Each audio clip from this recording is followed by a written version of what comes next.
Bienvenidos y bienvenidas a Vida Cristiana, un podcast donde exploramos las verdades, los misterios y las controversias de la espiritualidad cristiana. Hoy tenemos sobre la mesa una pregunta tan antigua como profunda, una que ha generado debates durante siglos. ¿Es María verdaderamente Madre de Dios? ¿O solo Madre de Jesús como hombre? En este episodio especial, presentaremos un debate abierto y respetuoso entre dos posturas. Una que cuestiona el título de Madre de Dios atribuido a María, y otra que lo defiende, basándose en la tradición, la teología y la fe cristiana. Presentamos a nuestros invitados de hoy. A mi izquierda tenemos a David, teólogo crítico que sostiene que María no puede ser llamada literalmente Madre de Dios, sino únicamente Madre de Jesús. Bienvenido, David. Gracias por la invitación. Es un honor estar aquí y poder plantear con respeto mis objeciones a lo que considero una exageración dogmática. Creo profundamente en Jesús. Pero eso no significa que debamos convertir a su madre en un ser divino. Y a mi derecha nos acompaña Clara, defensora de la fe católica y mariológica, quien argumenta a favor del dogma de Theotokos, María como Madre de Dios. Bienvenida, Clara. Gracias. Es un privilegio hablar de María, no desde la superstición, sino desde la lógica de la encarnación. Defender que María es Madre de Dios no es idolatría, es defender la verdad sobre quién es Jesús. Comencemos desde la raíz. ¿Por qué este título genera tanta controversia?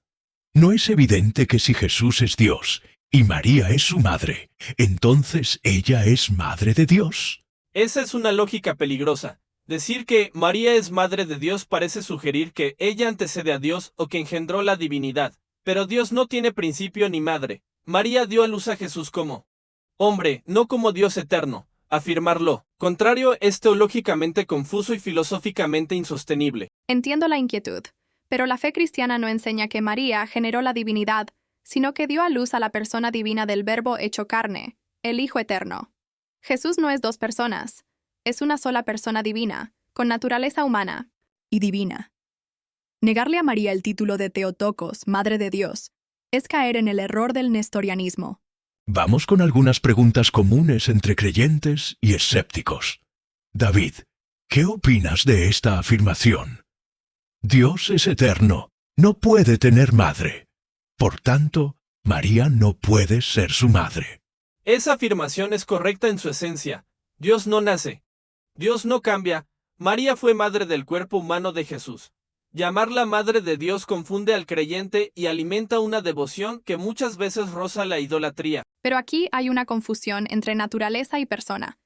María no dio a luz a una naturaleza, sino a una persona. Esa persona es divina, no es simplemente un hombre iluminado.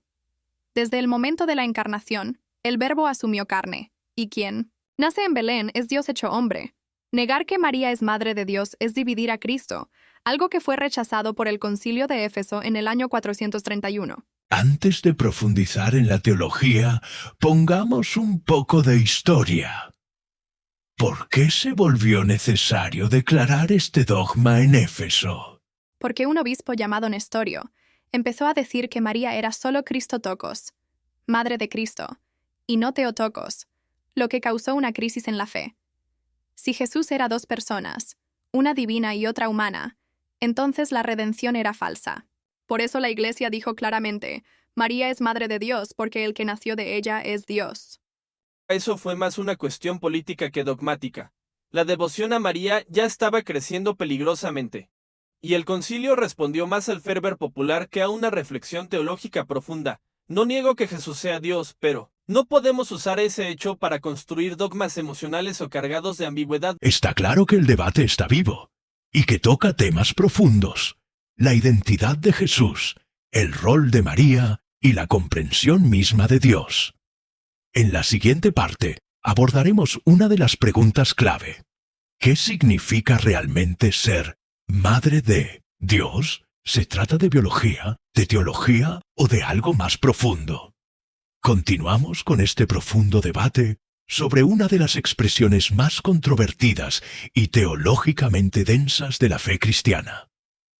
¿Es María verdaderamente Madre de Dios o simplemente Madre de Jesús como hombre? En la primera parte abordamos el conflicto histórico y el planteamiento general del dilema. Hoy entraremos más a fondo en el significado real y teológico de llamar a María Theotokos, Madre de Dios. David, ¿qué significa para ti el término Madre de Dios? ¿Es una contradicción? ¿Es un error teológico? Para mí es un error conceptual que ha perdurado por siglos. Llamar a una criatura humana Madre de Dios es confundir al creyente. Dios no tiene origen. María fue madre de un hombre llamado Jesús, que fue divinamente inspirado, incluso encarnación si quieres. Pero decir que una criatura engendra al Creador es teológicamente absurdo. ¿Cómo puede lo finito contener al infinito? ¿Cómo puede lo temporal dar origen a lo eterno? Aquí hay un malentendido importante, David. Nadie dice que María engendró la divinidad misma. Lo que decimos es que el Verbo eterno, segunda persona de la Trinidad, asumió una naturaleza humana en el vientre de María.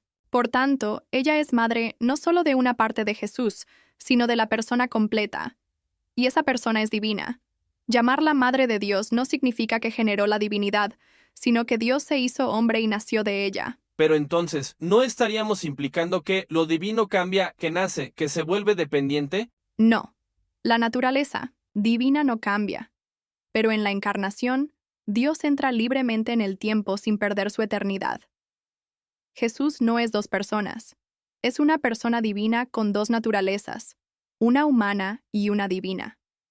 Cuando María lo dio a luz, no dio a luz una naturaleza, sino a la persona del Hijo, que es Dios. Este punto parece clave. ¿Pueden explicar qué significa decir que Jesús tiene dos naturalezas, pero una sola persona? Con gusto. En teología cristiana ortodoxa, decimos que Jesús es una persona divina con dos naturalezas completas.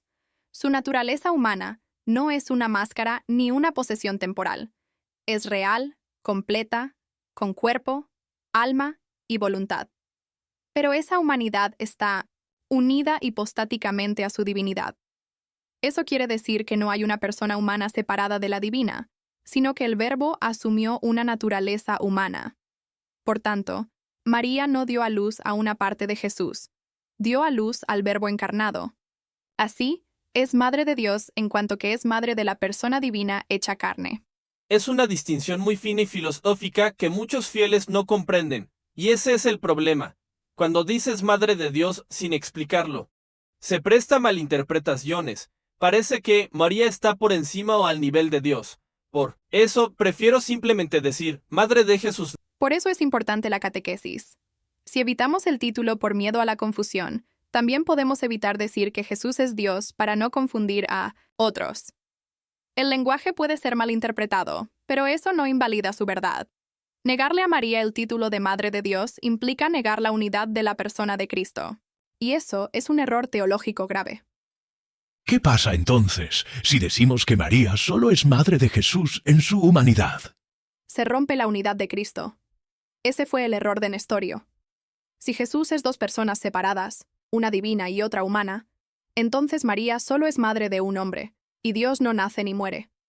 Pero, ¿entonces quién murió en la cruz? ¿Solo un hombre? Si fue solo un hombre, entonces no fuimos redimidos por Dios, y la salvación no tiene valor eterno. Al negar a María como Madre de Dios, se debilita la doctrina de la encarnación y de la redención. Pero hay otras formas de entenderlo. Uno puede afirmar que Dios estaba actuando a través de Jesús, sin necesidad de decir que Jesús era Dios. No todos los cristianos aceptan el dogma trinitario, la cristología de Calcedonia. No es justo imponer una visión universal. La verdad no se decide por mayoría. Y el cristianismo histórico, desde los primeros concilios, ha afirmado la unidad de Cristo y la divinidad de Jesús.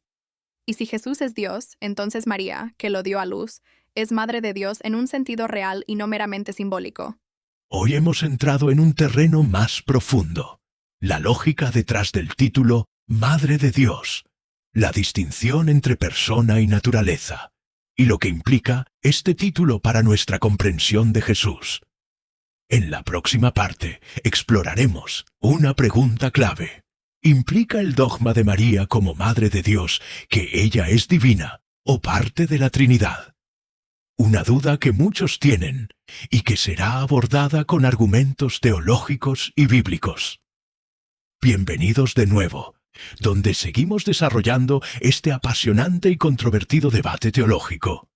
¿Es María verdaderamente Madre de Dios o solamente Madre de Jesús? En el episodio anterior abordamos la lógica detrás del título Theotokos y por qué, según la teología clásica, negar ese título implica dividir a Cristo. Pero hoy nos enfrentamos a una inquietud igualmente profunda. Llamar a María Madre de Dios implica que ella es divina. ¿Está la Iglesia elevándola a una especie de cuarta persona de la Trinidad? Clara, esta es una de las objeciones más comunes entre cristianos no católicos, e incluso dentro de algunos sectores católicos. ¿No es una exageración que raya en la herejía decir que una criatura humana puede ser madre de Dios? ¿No se le está atribuyendo a María una divinidad que solo corresponde a la Trinidad? Es una excelente pregunta, y comprendo la preocupación. Pero la doctrina de María como Madre de Dios no afirma que ella sea divina, ni eterna, ni creadora. Lo que la Iglesia enseña es que ella es madre de una persona que es divina, no que ella misma sea Dios. Es más, el dogma de Theotokos protege la verdadera divinidad de Cristo, no la divinidad de María. Pero no se puede negar que muchas veces la devoción a María se desborda. Muchos creyentes, de hecho, oran a María como si ella tuviera poder propio para salvar, sanar o conceder milagros. En la práctica, el dogma ha abierto la puerta a una especie de culto paralelo a la Trinidad. Si no es divina, ¿por qué? Se le atribuyen títulos como Reina del Cielo, Mediadora, Abogada, Refugio de Pecadores. Porque el amor popular y la devoción no siempre se ajustan perfectamente a la precisión teológica. Pero una cosa es la teología y otra los abusos devocionales. La Iglesia ha dejado claro en el Concilio Vaticano II que María no es adorada, latría, sino venerada, hiperdulía, una forma especial de respeto, muy distinta de la adoración, reservada solo a Dios. Vamos a detenernos un momento en esto. Clara, ¿cómo define entonces la Iglesia la identidad de María? ¿Qué lugar ocupa en relación con Dios? María es una criatura humana, redimida por Cristo como todos nosotros. Su grandeza no radica en ser divina, sino en ser plenamente humana y plenamente obediente. El ángel le dijo, llena de gracia, y su sí permitió que el Verbo se hiciera carne. No es Dios, pero es la madre del Dios hecho carne, y eso la convierte en un ser único en la historia de la salvación. Dios la eligió, no por mérito previo, sino por gracia. Y la elevó, no a la divinidad, sino a un lugar especial como Madre del Redentor. Pero si es solo una criatura, ¿por qué darle títulos tan rimbombantes? ¿No estamos entrando en una confusión peligrosa, donde los fieles ya no distinguen entre la devoción a María y la adoración a Dios? Es un riesgo sin duda.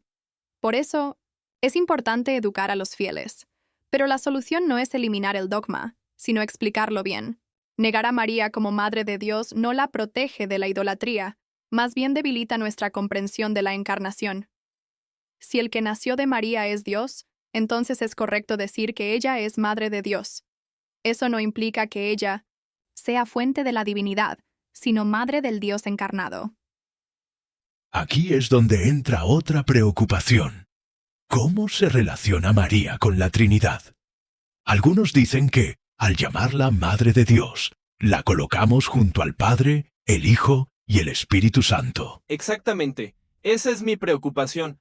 El título puede haber sido útil en el siglo V para combatir herejías, pero hoy solo genera confusión. Muchos creen que María intercede con una autoridad divina como si ella estuviera dentro del Consejo Trinitario. Esa visión no solo es errónea, es peligrosa. La Trinidad es un misterio cerrado: Padre, Hijo y Espíritu Santo. María no forma parte de la Trinidad, ni está al mismo nivel.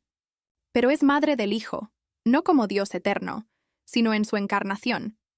En otras palabras, es madre del Hijo de Dios hecho hombre. Esto no le da poder divino, pero sí un lugar único. Nadie más ha tenido una relación tan íntima con la Trinidad, sin ser parte de ella. Es hija del Padre, madre del Hijo y esposa del Espíritu, pero siempre como criatura redimida. Esto nos lleva a una reflexión sobre el lenguaje. ¿Es prudente seguir usando el título Madre de Dios si tanta gente lo malinterpreta? Ahí estoy totalmente de acuerdo. Tal vez fue útil en Éfeso, pero hoy debería ser revisado o al menos replanteado. Muchas personas confunden devoción con adoración, y muchas sectas se alimentan de estas aparentes contradicciones para atacar a la iglesia. Pero la solución no es callar la verdad por miedo a la malinterpretación. Jesús mismo dijo cosas difíciles de entender, como el que no come mi carne no tiene vida. Y muchos lo abandonaron. La solución no es suavizar la doctrina, sino explicarla con profundidad. María es Madre de Dios porque Jesús es Dios. Punto. Y eso debe decirse sin miedo, con precisión, con fe y con catequesis. Hoy hemos aclarado que María no es parte de la Trinidad, ni es divina, ni fue adorada por los primeros cristianos, pero sí tiene un lugar especial y único como Madre de la persona divina de Jesús, lo cual no la convierte en Dios, pero sí en la Theotokos, la que dio carne al Verbo eterno. En la próxima parte abordaremos una pregunta aún más profunda. ¿Tiene respaldo bíblico el título Madre de Dios? ¿Dónde se insinúa o se afirma esto en las Escrituras? En los episodios anteriores analizamos los fundamentos teológicos e históricos del Theotokos, título Theotokos. Aclaramos que María no es divina y discutimos su relación con la Trinidad. Pero ahora llega una de las preguntas más relevantes para muchos cristianos. ¿Dónde dice la Biblia que María es la Madre de Dios? ¿Es un título bíblico o es una invención posterior de la Iglesia? Hoy entraremos de lleno en las Escrituras para encontrar luz sobre esta cuestión.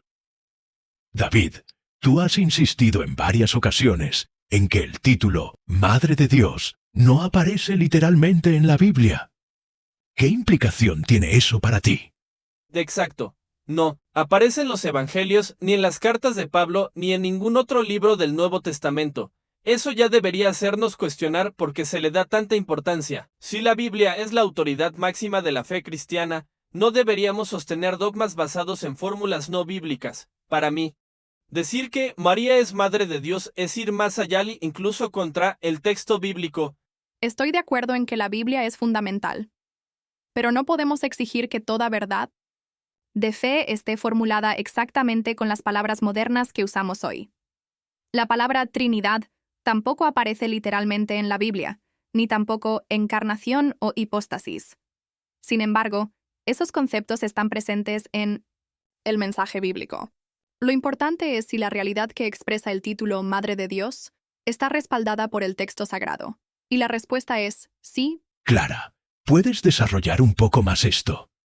¿Dónde está esa evidencia en las Escrituras? Con mucho gusto. Empecemos por lo fundamental. La Biblia afirma claramente que Jesús es Dios. Juan 1:1. En el principio era el Verbo, y el Verbo estaba con Dios, y el Verbo era Dios. Juan 20:28. Tomás responde a Jesús: Señor mío y Dios mío. Colosenses 2:9. Porque en él habita corporalmente toda la plenitud de la deidad. Ahora bien, si Jesús es Dios, y María dio a luz a Jesús, entonces ella es madre de Dios en cuanto que es madre del Verbo encarnado. Esto no significa que ella creó a Dios, sino que Dios, en su libre voluntad, entró en el tiempo y nació de una mujer.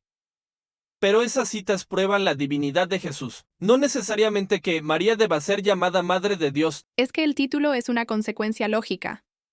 Por ejemplo, en Lucas 1:43, cuando Isabel, llena del Espíritu Santo, dice: ¿Y de dónde a mí que la madre de mi Señor venga a mí? La palabra Señor, en griego Kyrios, es un título divino que en el Antiguo Testamento se usaba para Dios mismo. Isabel reconoce, movida por el Espíritu, que el niño en el vientre de María es su Señor, y si ese niño es Dios, entonces María es su madre. No porque origine su divinidad, sino porque lo dio a luz en su humanidad unida a la divinidad. ¿Hay otros textos que sustenten esta afirmación de forma más explícita? Sí, Gálatas 4:4 es clave.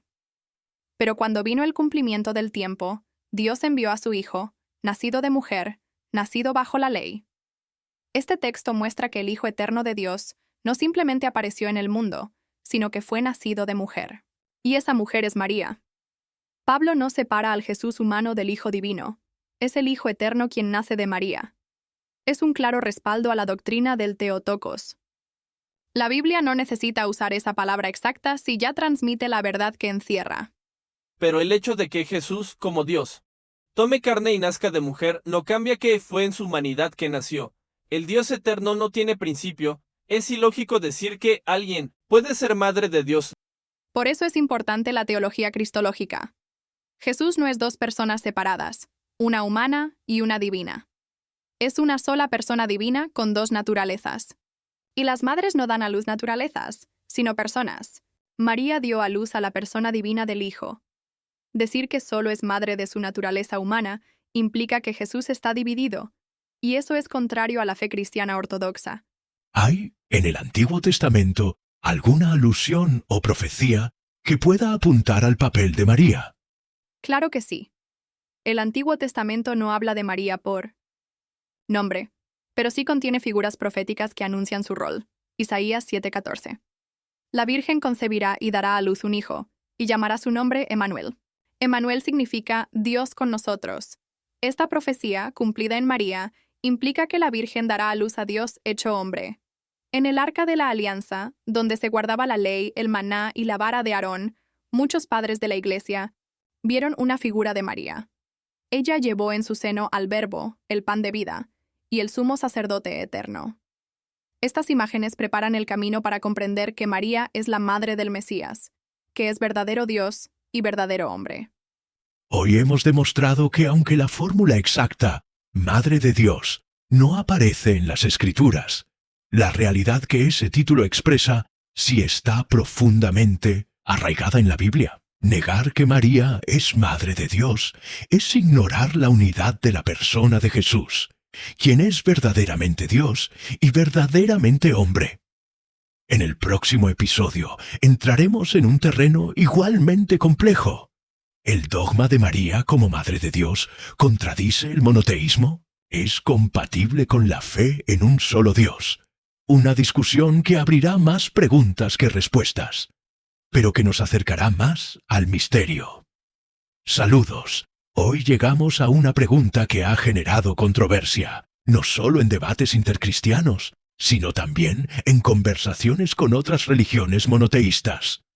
¿No es contradictorio decir que María es Madre de Dios si creemos que Dios es eterno, inmutable e increado? Muchos afirman que ese título implica una contradicción con el monoteísmo bíblico. Estamos haciendo de María una figura divina. Estamos alterando la unicidad de Dios al atribuirle una madre. Hoy Clara y David siguen con este profundo intercambio teológico. Voy a plantearlo de forma directa. Si Dios es eterno, ¿cómo puede tener madre? Tener madre es un atributo de los seres creados. Si afirmamos que María es madre de Dios, entonces, por lógica, estaríamos diciendo que Dios tiene origen o dependencia. Eso parece no solo ilógico, sino también herético, y claramente va contra el dogma del monoteísmo. Tu razonamiento parte de una premisa correcta, pero con una conclusión errónea. Dios, en su naturaleza divina, es eterno, sí. Pero lo que la Iglesia afirma es que el Hijo eterno de Dios se encarnó, y en su encarnación entró en el tiempo y asumió una naturaleza humana. María es madre de la persona divina del Verbo, no porque origine su divinidad, sino porque engendró su humanidad, inseparablemente unida a la divinidad. Pero entonces estás diciendo que una criatura humana dio a luz a Dios, lo cual sigue siendo un problema para la lógica. Una criatura no puede contener al Creador. Por eso hablamos de misterio. Si todo se pudiera reducir a lógica humana, la fe no sería un acto de confianza en una realidad más grande que nosotros. El misterio de la encarnación es precisamente ese. Lo infinito se hace finito sin dejar de ser infinito. María no creó a Dios, pero sí fue la puerta por la cual el Dios eterno se hizo temporal. Ella es madre de Jesús, quien es Dios y hombre. Y por tanto, ella es madre de Dios en cuanto al Hijo encarnado, no del Padre ni del Espíritu Santo. Clara, ¿puedes explicar cómo el título Madre de Dios no contradice la fe en un solo Dios? Con gusto. La clave está en la distinción entre naturaleza y persona. El cristianismo profesa que Dios es uno en naturaleza y trino en personas. El Hijo no es un otro Dios, es el mismo Dios. Cuando decimos que María es Madre de Dios, no estamos introduciendo un segundo Dios, sino afirmando que el único Dios se ha hecho carne en la persona del Hijo. Entonces, el monoteísmo no se contradice porque no decimos que María engendró la divinidad de Cristo. No afirmamos que Dios tuvo un comienzo en ella. No dividimos a Dios ni lo multiplicamos. Simplemente afirmamos que la segunda persona de la Trinidad se hizo hombre y que María es su madre según la carne. Pero para el oyente promedio, eso suena a manipulación de conceptos teológicos para sostener una tradición. Y si el lenguaje no es claro, puede inducir a error pensar que María es una diosa o una cuarta persona divina. Por eso es importante educar correctamente en la fe. Lo que confunde no es el título, sino la ignorancia de su verdadero sentido. La Iglesia siempre ha combatido cualquier forma de divinización de María. Ella es humana, redimida, necesitada de la gracia de su Hijo. Y sin embargo, por voluntad de Dios, fue asociada íntimamente a la historia de la salvación, al punto de dar carne al Verbo eterno.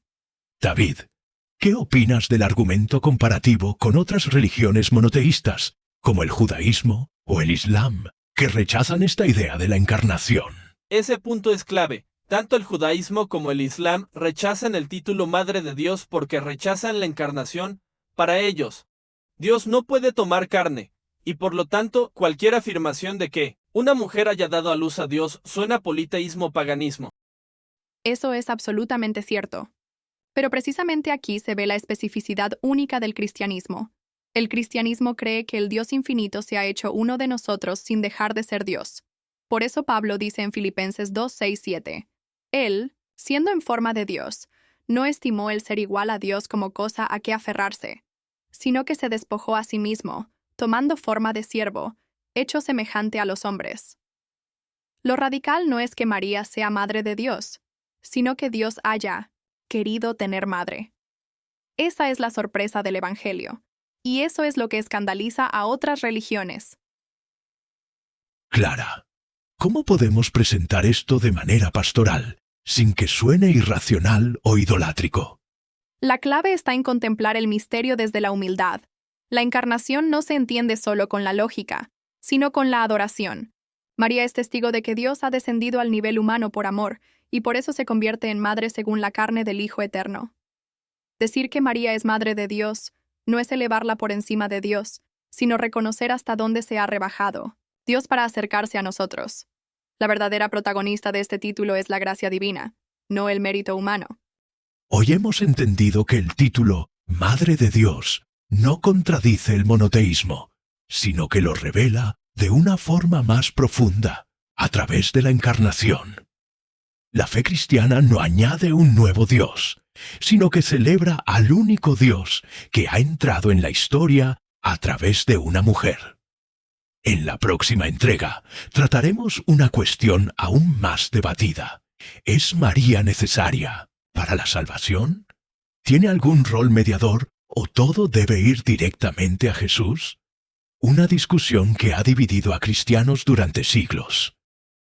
Hoy damos un paso más en este controversial debate sobre María. Ya hemos tratado si es justo o no llamarla Madre de Dios. Pero ahora viene otra pregunta espinosa. ¿Tiene María un rol en la salvación? ¿O solo Jesús salva y hablar de María es desviar la fe? Aquí es donde muchas iglesias separadas de Roma se distancian por completo, acusando a la Iglesia Católica de idolatría o falsa mediación. Pero, ¿qué dice la Biblia y la tradición más antigua? Clara y David seguirán con esta apasionante discusión. No quiero sonar agresivo, pero esta es una verdad bíblica que no admite debate. Solo hay un mediador entre Dios y los hombres, Jesucristo hombre. 1 de Timoteo 2. Este versículo es claro. Si Jesús es el único mediador, ¿por qué se le atribuye a María alguna función salvífica? Eso no solo es teológicamente innecesario, sino espiritualmente peligroso. Ese versículo es fundamental, David, y no lo negamos. Lo que pasa es que la mediación única de Cristo no impide otras mediaciones subordinadas. De hecho, cuando oramos unos por otros, también mediamos. Cuando un predicador evangeliza, también media. Y nadie diría que le roba a Cristo su rol.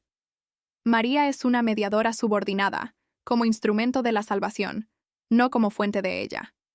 Pero eso suena a justificación post facto, donde dice la Biblia que María colabora en la redención. Veamos 3 momentos. Lucas 1:38. María responde: He aquí la esclava del Señor. Hágase en mí según tu palabra. En ese momento su sí permite que el verbo se encarne. Es una cooperación libre al plan de Dios. Si ella hubiese dicho no, la historia habría sido distinta. Juan 2:1-11. En las bodas de Caná, ella intercede. Jesús dice que su hora no ha llegado, pero aún así realiza el milagro, por la intervención de María. Juan 19:26-27. En la cruz Jesús dice: Mujer, he ahí tu hijo. Hijo, he ahí tu madre. Esta es una escena profundamente simbólica. La maternidad de María se extiende a toda la Iglesia. No estamos hablando de que María redima, sino de que colabora con el Redentor. Pero eso es exaltar demasiado a una criatura. La Biblia también dice que todos pecaron. Romanos 3:23. María, como humana, también necesitaba redención. Y la necesitó, pero la recibió por anticipación. El dogma de la Inmaculada Concepción no niega que María fue redimida, sino que fue redimida preventivamente, gracias a los méritos futuros de Cristo. Es decir, Cristo la salvó antes de que cayera. Su santidad no es propia, sino reflejo de la gracia. Aquí entra una imagen muy antigua, la comparación entre Eva y María. ¿Nos pueden explicar eso?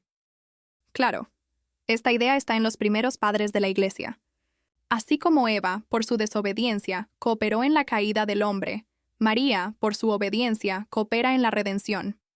San Ireneo, en el siglo II, dijo: Así como la Virgen Eva, desobedeciendo, se convirtió en causa de muerte para sí y para todo el género humano, así también la Virgen María se convirtió en causa de salvación para ella y para todo el género humano. Esta comparación no coloca a María como redentora, sino como cooperadora necesaria. Pero eso es una construcción teológica, no una verdad revelada explícitamente. No hay versículo donde Jesús diga: María es corredentora. Tampoco. Hay un versículo donde Jesús diga: La Trinidad es un solo Dios en 3 personas. Y sin embargo, es una verdad de fe basada en la revelación. El magisterio y la tradición desarrollan verdades implícitas en la Escritura, y eso es lo que ha hecho la Iglesia con el papel de María. El título de corredentora ha sido rechazado incluso dentro de sectores católicos, por su ambigüedad. No se puede correr el riesgo de atribuirle a María algo que oscurezca la centralidad de Cristo.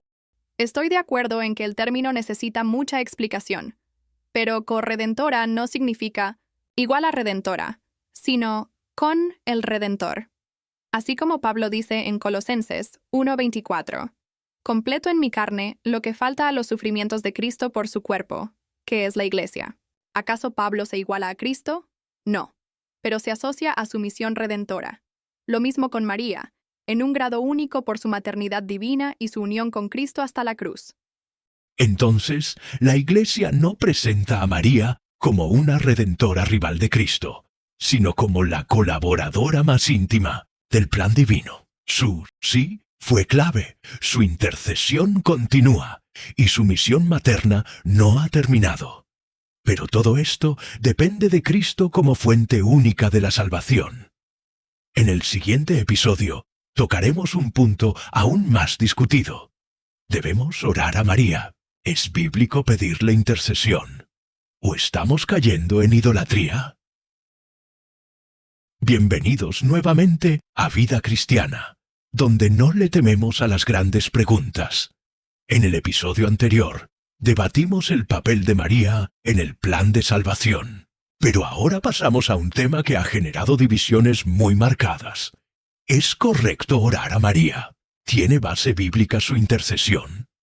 ¿O se trata de una práctica idolátrica que desvía la fe del único Dios verdadero? Clara defenderá la tradición católica de la oración mariana. David expresará las preocupaciones desde una perspectiva evangélica reformada. Hoy nos adentramos en una conversación intensa, donde el riesgo no es menor. ¿Estamos honrando o estamos idolatrando? Empecemos por definir las cosas con claridad. Cuando los católicos oran a María, están hablando con una criatura humana, fallecida. Desde la perspectiva bíblica, eso es un acto espiritual reservado únicamente a Dios. Al Señor tu Dios adorarás y a Él solo servirás. Mateo 4,10. Entonces, ¿por qué hablarle a María? ¿Acaso no es eso idolatría? Buena pregunta, David. Pero es crucial entender que en la tradición católica, orar a los santos no es adorarlos. Hay una distinción fundamental. Latría, adoración reservada solo a Dios. Dulía, veneración hacia los santos. Hiperdulía, veneración especial hacia María por su papel único, pero nunca adoración. Cuando los católicos oran a María, no le piden que obre por su cuenta, sino que interceda ante Dios. Es exactamente lo mismo que cuando tú le pides a alguien que ore por ti. Pero no estamos hablando de una persona viva que tengo enfrente. María está muerta, donde dice la Biblia que los muertos pueden oír nuestras oraciones o interceder por nosotros. Deuteronomio 18 condena hablar con los muertos. ¿No entra esto en esa categoría? Eso aplica al espiritismo, no a la comunión de los santos. Los cristianos creemos en la vida eterna. Jesús dijo, Dios no es Dios de muertos, sino de vivos. Mateo 22:32. María no está muerta, está viva en Cristo, glorificada. Hebreos 12:1 habla de una nube de testigos que nos rodea. Apocalipsis 5:8 y 8:3-4 muestran a los santos ofreciendo nuestras oraciones a Dios. Por tanto, los santos participan misteriosamente en la intercesión celestial. María, más aún por ser madre de Cristo. Ok, digamos que María puede oírnos. Aún así, si Jesús es nuestro único mediador, ¿para qué añadir una intercesora? ¿No es más bíblico ir directamente a Cristo? Es totalmente válido ir directo a Jesús, y debe hacerse. Pero eso no impide que pidamos intercesión a otros miembros del cuerpo de Cristo. En 1 Tesalonicenses 5:25, Pablo pide, Hermanos, oren también por nosotros. Si la oración de un hermano en la tierra tiene valor, ¿cuánto más la de una alma santa en el cielo, completamente unida a Dios? María no reemplaza a Jesús, nos conduce a Él. Por eso en las bodas de Caná ella dice, hagan lo que Él les diga. Juan 2:5. Clara. Pero muchos oyentes comentan que en la práctica popular, la gente sí parece adorar a María. Le construyen santuarios, le cantan, le piden milagros. ¿No es eso peligroso? Eso es muy cierto. Existe un riesgo pastoral real de confusión entre veneración y adoración. Por eso, la Iglesia constantemente ha corregido los excesos. Los dogmas marianos siempre subordinan a María a Cristo. El Concilio Vaticano II lo aclaró en Lumen Gentium. La función maternal de María hacia los hombres no oscurece ni disminuye en modo alguno esta única mediación de Cristo. Pero en muchos lugares eso no se cumple. He visto fieles que rezan más a María que a Dios, y eso ya no es veneración, eso es idolatría práctica. El corazón humano es propenso a desviarse. ¿No sería más seguro evitar toda oración mariana? La solución no es eliminar la devoción, sino formar mejor al pueblo de Dios. La verdadera devoción mariana es cristocéntrica, no mariolatra. María no es fin, sino camino. Donde María está bien entendida, Cristo es más amado. Hoy ha quedado claro que el tema de orar a María no es tan simple como parece. Para unos es un acto de confianza y amor. Para otros, una práctica cercana a la idolatría. La clave parece estar en la intención, la formación y la comprensión correcta del lugar de María en el plan de Dios. En el siguiente episodio hablaremos de un punto clave que muchas veces se ignora. ¿Qué sentido tiene que María sea llamada Reina del Cielo? ¿No es ese un título reservado solo para Dios? Hemos recorrido ya varias dimensiones del debate sobre María. Hoy toca una cuestión que suele sonar exagerada para algunos, incluso ofensiva. ¿Puede María ser llamada Reina del Cielo? ¿No es ese un título que usurpa la gloria del mismo Dios? Algunos lo ven como una elevación indebida de una criatura. Otros como una consecuencia lógica de su rol como madre del rey. Clara y David nos guiarán hoy a través de escritura, tradición y teología para confrontar esta polémica. Sinceramente, este título siempre me ha parecido problemático. En Jeremías 7,18 y 44,17 al 19 se condena el culto a la Reina del Cielo. En el Antiguo Testamento, era una diosa pagana, una abominación ante el Señor. Entonces, ¿cómo es posible que ahora María reciba ese mismo título? ¿Estamos regresando al paganismo con ropaje cristiano? Excelente punto, David, y es importante aclararlo. Los pasajes que mencionas condenan un culto idolátrico a una divinidad falsa, posiblemente Astarte o Ishtar, diosas babilónicas. La Iglesia jamás ha identificado a María con esa figura.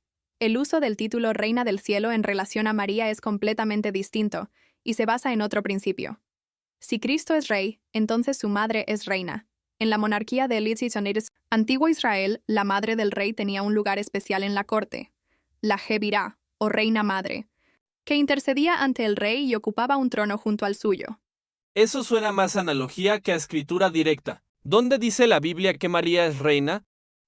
Veamos un par de pistas importantes. Lucas 1:32 al 33. El ángel anuncia a María que su hijo heredará el trono de David y reinará por siempre. Si su hijo es rey, ¿quién? ¿Es su madre sino la reina madre? Reyes 2:19. Betsabé, madre de Salomón, entra a la corte y el rey se levanta, se inclina ante ella y le coloca un trono a su derecha. Este gesto se convierte en símbolo del respeto y autoridad de la reina madre. Apocalipsis 12. Se presenta a una mujer vestida de sol, con la luna bajo sus pies y una corona de 12 estrellas. Muchos intérpretes ven en esta figura a María como símbolo tanto de la Iglesia como de la Madre del Mesías, coronada en el cielo. No es una invención, es un desarrollo teológico basado en el rol de María en la historia de la salvación. Pero aquí el riesgo es evidente. Si la gente comienza a hablar de María como reina, intercesora, corredentora, al final, no está compartiendo la gloria que solo le corresponde a Dios. Ese es un temor comprensible, pero debemos distinguir entre gloria divina y honor derivado. Dios glorifica a los suyos. En Romanos 8:30, Pablo dice que los que él justificó, también los glorificó. La gloria de María es participada, nunca independiente. Ella es reina porque su hijo es rey. Ella intercede porque él intercede primero. Todo lo que María es y tiene proviene de Cristo. Nunca compite, nunca se iguala. ¿Y qué relevancia tiene para nosotros este título? ¿No es solo simbólico o devocional? Tiene una gran importancia espiritual. Veamos dos aspectos. Esperanza escatológica. María ya participa plenamente de la gloria futura que esperamos. Como reina, ella representa lo que todos seremos si permanecemos fieles. Ella es la primera redimida y la primicia del cielo. Su realeza es promesa para nosotros. Modelo de servicio. María es reina, pero su reinado no es de poder mundano, sino de servicio y maternidad. Como reina, no domina, sino que cuida, intercede y ama. Su corona no es de oro, sino de obediencia. Entiendo el punto, pero insisto, no hay versículo que diga literalmente María es reina del cielo. Tampoco hay versículo que diga literalmente la Biblia es la única regla de fe, y sin embargo muchos cristianos lo creen por implicación. Lo mismo sucede con los títulos marianos. No se trata de frases textuales, sino de la interpretación global del misterio de Cristo y su encarnación. Hoy hemos visto que el título de Reina del Cielo, aplicado a María, no es una invención medieval ni una herencia pagana, sino una consecuencia teológica de su maternidad divina y su participación en la gloria de su Hijo. La clave es mantener a Cristo en el centro y ver en María su reflejo más puro.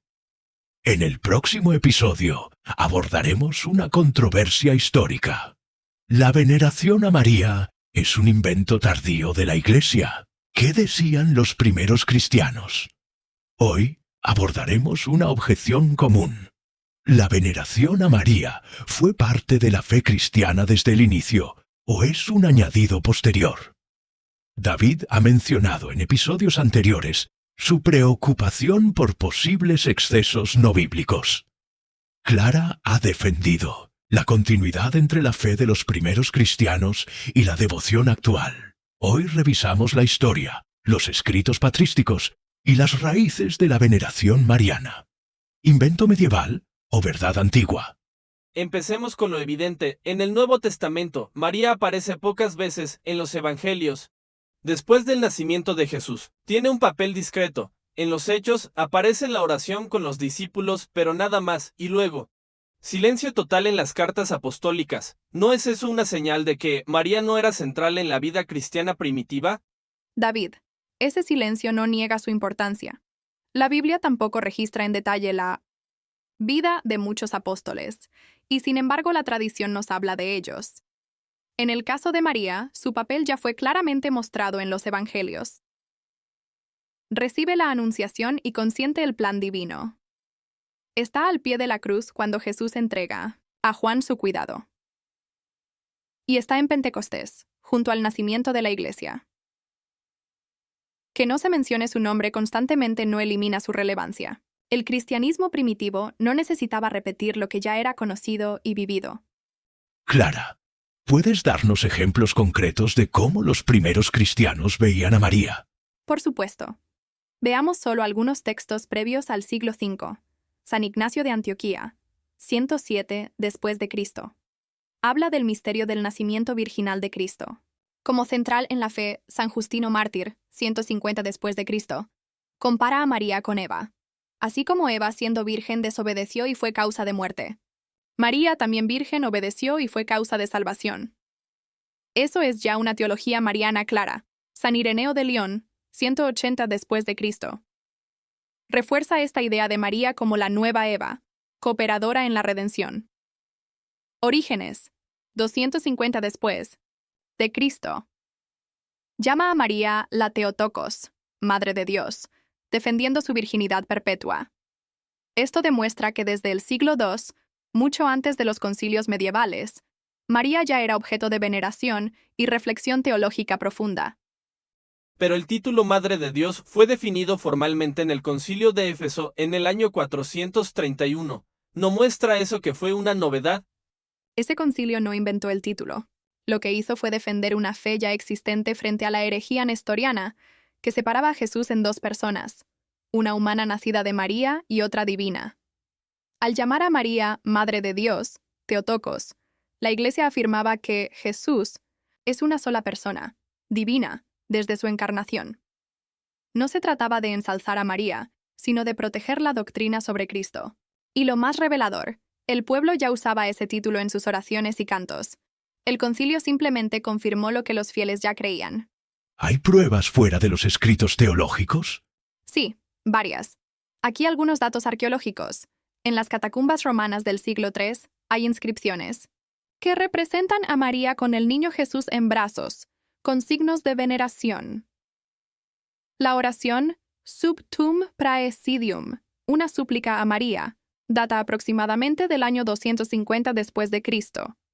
Bajo tu amparo nos acogemos, Santa Madre de Dios.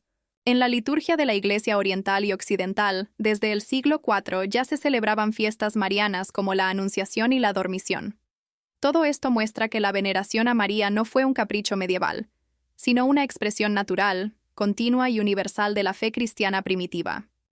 Hoy hemos desafiado una de las ideas más comunes entre quienes critican la devoción a María, que es un invento tardío. Pero la historia, la liturgia y la teología de los primeros siglos nos dicen lo contrario. Desde el principio, los cristianos vieron en María a la Madre del Salvador, la nueva Eva, y una intercesora poderosa. ¿Acaso eso no merece al menos una reflexión más profunda? En nuestro próximo y último episodio, reuniremos todos los hilos de esta serie para responder una última gran pregunta. ¿Puede un cristiano amar profundamente a María sin perder el centro en Jesucristo? Hemos llegado al final de esta intensa y enriquecedora serie de episodios titulada ¿María es Madre de Dios o solo Madre de Jesús? Después de examinar argumentos bíblicos, históricos, teológicos y devocionales, hoy abordamos una inquietud sincera que muchos creyentes comparten. ¿Es posible tener una devoción a María sin quitarle gloria a Jesucristo? David y Clara cierran este ciclo con reflexiones poderosas sobre la relación entre María y la centralidad de Cristo. Clara, después de todo este camino, debo ser honesto, me sigue preocupando que el amor y la veneración a María pueda llevar a una forma de cristianismo desviado, donde el afecto humano suplanta la adoración verdadera. Muchos protestantes temen que, al orar a María o dedicarle templos y fiestas, los católicos están desplazando el foco de la fe, Jesucristo. ¿Cómo puede alguien estar tan centrado en María, sin descentrarse de él? Es una pregunta legítima, David, pero quiero recordarte lo que dijo San Luis María Grignion de Montfort. Jamás se honra tanto a Jesucristo como cuando se honra a su madre, porque se honra lo que él más ama. Amar a María no es adoración, es veneración. La Iglesia distingue claramente entre latría, adoración solo debida a Dios, y perdulía, veneración especial a María, por su papel único. No son lo mismo, y en la tradición cristiana, María siempre conduce a Cristo, nunca a sí misma. Entonces María es simplemente un ejemplo, o también un medio para acercarse más a Jesús. Ambas cosas. Es ejemplo porque vivió la fe de forma perfecta, creyó sin ver, amó sin comprender del todo, obedeció hasta el extremo. Pero también es medio, en el sentido de que Dios mismo la escogió como canal de su encarnación. ¿Acaso no sería contradictorio que Dios nos diera a su Hijo por medio de María y luego quisiera que la ignoremos? Pero muchos católicos la invocan más que a Cristo. ¿No es eso idolatría práctica? Hay abusos, sí, y eso debe corregirse pastoral y doctrinalmente, pero el error humano no anula la verdad divina. Elaines. Verdadero amor a María siempre nos lleva a una relación más profunda con Jesús. Por eso, tantos santos marianos han sido también los más cristocéntricos. San Juan Pablo II, San Bernardo, Santa Teresa, San Maximiliano Kolbe. Hablemos un poco más de eso. ¿Qué dicen los santos sobre esta unión entre devoción mariana y amor a Cristo? Mira, algunos ejemplos. San Luis María de Montfort. Jesús vino al mundo por María, y por María debe también reinar en el mundo. Para él, María es el camino más seguro, corto y perfecto hacia Cristo. Santa Teresa de Calcuta. Si alguna vez sienten que no pueden rezar, pídanle a María que rece por ustedes. Ella es madre. En medio de la noche oscura de la fe, su refugio era María. Para volver a Jesús, San Juan Pablo II. Su lema fue Totus tus, todo tuyo, María, inspirado en la consagración mariana. Pero su vida fue totalmente centrada en Cristo. Estos santos muestran que la auténtica devoción mariana no oscurece a Jesús, lo revela.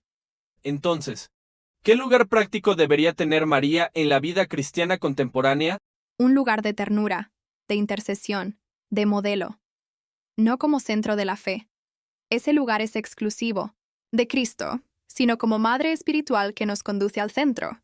No hay que tenerle miedo a la devoción mariana, hay que tenerle miedo a las devociones vacías, que no nos transforman ni nos acercan a Dios. María nos enseña a meditar en el corazón, vivir en silencio y humildad, decir sí a Dios incluso cuando no entendemos. En un mundo ruidoso y dividido, su figura es un refugio seguro para reencontrarnos con Jesús. Y así cerramos esta serie especial de vida cristiana.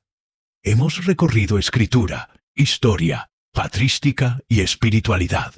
¿Es María Madre de Dios? Respuesta, desde la fe cristiana histórica, es sí.